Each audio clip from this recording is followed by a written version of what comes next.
tous, je suis ici pour vous parler de l'élection de dimanche 27 juin concernant les départementales et notamment notre candidature, un nouveau souffle pour une Saône-et-Loire sociale, humaine et écologique. Je vous parle de manière à essayer de convaincre les plus sceptiques d'entre vous, ceux qui ne sont pas allés voter dimanche dernier, pour essayer de les convaincre de venir dimanche pour apporter votre voix à notre liste. Notre liste qui est le dernier rempart contre la droite dure et l'extrême droite, notamment dans le canton ouest de Châlons et Châtenois-le-Royal. Nous sommes face à la liste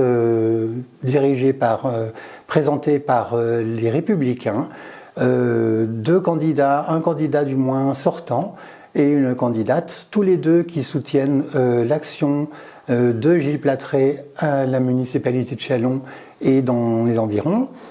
Sachant que ces personnes-là n'ont pas dénoncé l'accord que M. Plattret a signé avec Debout la France.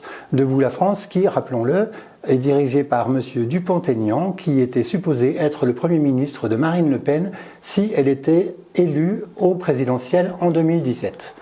Donc la question est de savoir si vous pensez que ces gens qui défendent cet accord sont à même de défendre vos intérêts dans le canton au niveau départemental. Ne vous laissez pas leurrer par leurs discours clivants qui vous parlent de sécurité, qui vous parlent de non-augmentation des impôts, sachant que ces deux thèmes n'ont absolument aucun rapport avec le conseil départemental. Donc nos propositions, nous, c'est d'apporter de l'humain, du social, de la solidarité et un grand plan d'investissement dans les collèges qui sont les trois compétences principales du département. Nous ne vous parlerons pas de sécurité, nous vous parlerons d'écologie également, d'environnement. L'environnement qui, comme chacun sait, malgré les assertions dans la presse ces temps-ci contre les écologistes, doit être au cœur de nos préoccupations. La tempête qui a eu lieu en République tchèque hier en est la preuve, avec des centaines de blessés et une ville complètement détruite. Je pense qu'il est temps vraiment de s'occuper de l'environnement et du dérèglement climatique qui devient une urgence. Donc je vous remercie pour votre attention et nous comptons sur vous dimanche 27 pour voter pour notre candidature. Merci. Bonjour à toutes et à tous. Nous sommes là donc pour vous inciter à aller voter pour ce second tour des élections départementales. Le premier tour s'est caractérisé par une grande abstention. Nous représentons la seule liste de gauche qui reste au second tour pour s'opposer à la liste du candidat sortant Vincent Bergeret, Madame Vaillant et leur remplaçant, dont la sénatrice Marie Mercier. Pourquoi se mobiliser? Pourquoi voter pour nous? Une politique de gauche écologique au département, ça se traduit par tout d'abord parler du RSA. Ne pas parler sans arrêt de ces fraudes au RSA, de cette chasse aux fraudeurs, mais plutôt parler de toutes ces personnes qui vivent dans des conditions difficiles et qui ont droit et qui, par défaut d'information, n'y ont pas recours. Il faut aller vers les personnes les plus fragiles. Pourquoi aussi ne pas mettre en place un RSA jeune? La population, la jeunesse donc, qui se détourne des urnes, il faut absolument que nous faisions des signes forts et lui proposer ce RSA entre 18 et 25 ans qui lui permet une certaine autonomie, bien évidemment sous contrepartie avec des missions d'intérêt général. C'est avoir une politique de gauche, c'est s'intéresser à la jeunesse. Nous allons tout de suite après...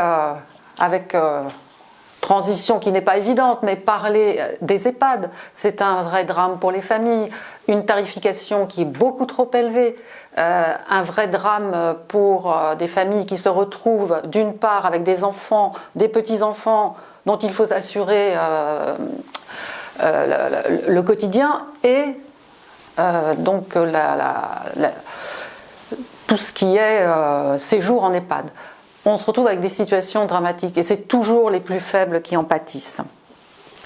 C'est aussi défendre l'hôpital public. Lorsque le conseil départemental crée ces centres départementaux de santé, on voit aujourd'hui qu'il y a une déviance. On va chercher à l'hôpital des médecins qui vont exercer dans les centres de santé. On ne doit pas fragiliser l'hôpital public, d'autant plus après la Covid. Il faut lutter contre la fracture numérique. Il faut absolument que le très haut débit soit installé partout, dans n'importe quelle commune, petite commune, campagne du département. C'est la première des inégalités, ça renforce la précarité des personnes, ça les isole. Il y a eu un retard de 3 ans de l'ancienne équipe, qui ne s'en vante pas. Il faut également aider les communes qui veulent mettre en place ce dispositif, territoire zéro chômeur de longue durée. Il faut soutenir tout ce qui est en rapport avec l'économie sociale et solidaire. Et pourquoi pas, et ça se fait déjà, lié avec les métiers de l'environnement. Il faut, après cette Covid, un véritable plan pour sauver les associations qui sont vitales pour le territoire, pour le département. Donc, le dimanche 27 juin, il faut absolument aller voter. C'est très important. C'est pendant 6 ans vos conditions de vie au quotidien qui vont être impactées. Je voudrais aussi faire un appel aux électeurs de l'autre liste de gauche, donc qui est la liste du printemps chalonnais, qu'ils regardent bien. Nous avons énormément de projets, dans le programme, dans nos programmes, on retrouve des mesures similaires. Nous les invitons à nous rejoindre.